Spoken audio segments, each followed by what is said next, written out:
Hey everybody, another day, another tutorial video. I've got my music mix session here opened up, and today what we're going to focus on is doing a little bit of basic equalization, just to sort of clean up all the different sounds that we've got here and make them sound their best. Really what we're going to be doing is removing all the unwanted sounds from it. So one of the good habits to get into is something known as subtractive equalization, where we're removing problem frequencies as opposed to boosting all the things that we think sound a little bit better.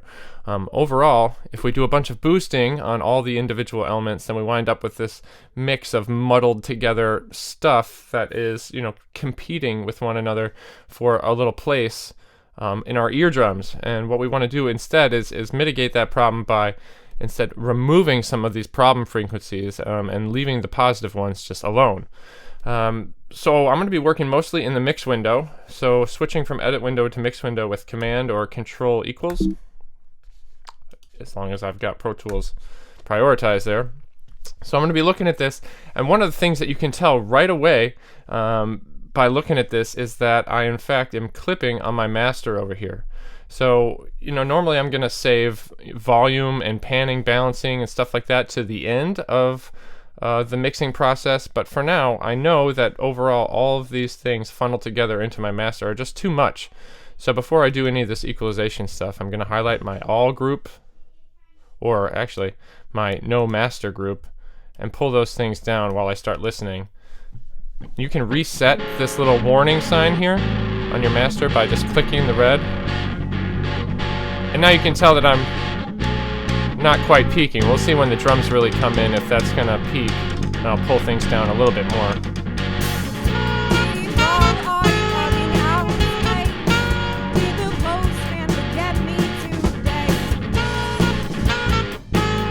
So as you can see right there, I just pulled everything down far enough so I'm not peaking on my master fader, and then I made sure to deselect the group. So now when I start doing some things, it's only going to apply to the element or the channel that I want it to. Okay, so one of the basic ways that we approach equalization, first off, is to insert an equalization plugin on all the different channels.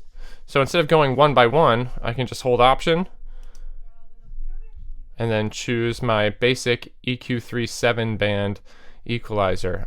This is the stock plugin that comes with Pro Tools that you're going to want to use. You might not see as many options as I have here because I have a few extra things than what comes just standard with Pro Tools. So select the EQ3 7-band,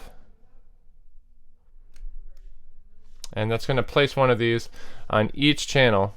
And as of right now, if I look at each one of these, it's doing nothing. So nothing is going to be happening yet. But I'm just going to go through and do some subtractive EQ on each element until I'm satisfied that they sound pretty cool. So I'm going to solo out the vocals and start with those, but I also might need to switch back to edit mode and find a spot that has some vocals happening. And I'm looping playback here. You can, if yours doesn't have this little circle arrow on it, you right click on the play button and select loop, and that way it's just going to go through my selection and then keep going over and over and over again. You said your message was coming through, telling me about me and you. Alright, cool. So I've got a little loop there that's got some vocals. What I want to do is first just start to eliminate the stuff that I don't want. And you can hear plenty of drums in this microphone, so I know that I need to be able to cut some of that stuff out. So I'm going to make use of my high and low pass filters, HPF and LPF. So I'm going to turn on those things. You see they're turned on here. And I'm going to increase the Q, so they have a very narrow Q. And then what I'm going to do is start listening and just eliminate low and high frequency sounds until it starts to compromise the sound of the voice. So what I'm effectively doing is cutting out any extraneous noise that has nothing to do with the voice. It may not completely eliminate all the bleed over from some of these other instruments, but at least it will eliminate some of them. So let's take a listen, and I'm going to start with the low frequencies and start cutting them out. You said your message was coming through, telling me about me and you. You said your message was coming through, but where is it? Oh, where is it? Oh, you said your message was coming through, telling me about me and you. You said your message was coming. All right, there. So I found that there's plenty of low frequency sound that I could cut out, but I couldn't go too far on the high frequency sound before I started to notice that I was removing some of those kind of things, and that's not necessarily what I wanted. Okay, so the next thing that I want to do is start to find some additional problem areas. Now, there's two different ways to sort of approach this. One would be to give a really high boost in a certain frequency band, narrow the Q, and then start to sort of sweep these things around while listening until you hear, you know, some sort of nasty sounds, and then decide, hey, I should probably remove that particular area because it sounds kind of nasty, right? So then you start to duck those under. But that actually can be kind of harsh on the ears. The other option would be to find that, you know, the same frequency band, but then hold Shift and Control. Might be Shift and the Windows key on a PC. And then you can just like click on that frequency band, and what it's doing is inverting things. So I'm only listening to this particular area.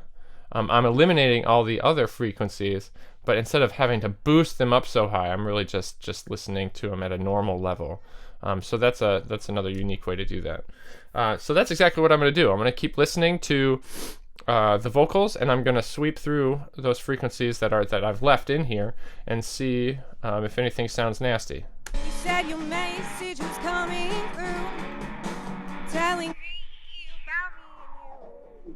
You said your message was coming through, but where is it? Oh, where is it? Oh. You said your message was coming through. See, like this area sounds a little bit boxy and kind of hollow to me. So I'm going to let go now You said your message was coming through, but and duck some of that out. Maybe even decrease my Q a little bit. You said your message was coming through. And every time you do something like that, you just want to bypass the effects plugin to hear what it sounded like before and after. So we'll do that now. You said your message Here's was before. coming through, telling me about me and you. And after. You said your message was coming through, but where is it? So I'm able to eliminate some, you know, it's kind of subtle, but I'm eliminating some of this low frequency sound that might be bleeding into that microphone, and I'm taking away a little bit of a problem area. So that's pretty cool for me. I'm going to leave things right there with the vocals, and then I'll move on, and really what you need to do is do this for each individual element to make sure that they're all sounding their best. And you know, you might find something like let's do the kick drum, for example. Kick drum is a low frequency sound, so we know we're not going to need any high frequencies. So immediately, I'm going to turn on that low pass filter, increase the Q, and start listening. Said your message was coming through. Just to the kick drum. So I can hear some guitar in there, some snare drum.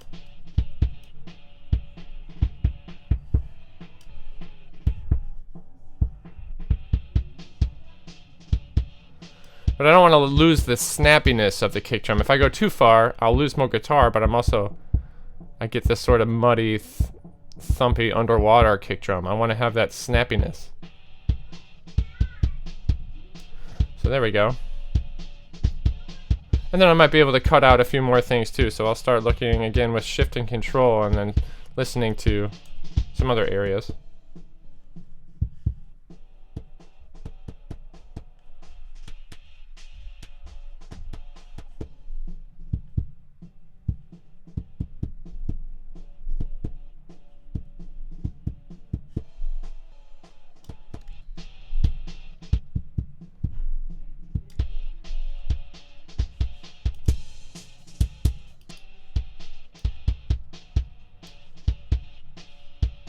Okay, cool. So I've sort of eliminated another problem area and also gotten rid of any high frequency sound that's not really going to compromise the sound of the kick drum. All right, so I'm doing myself some favors there.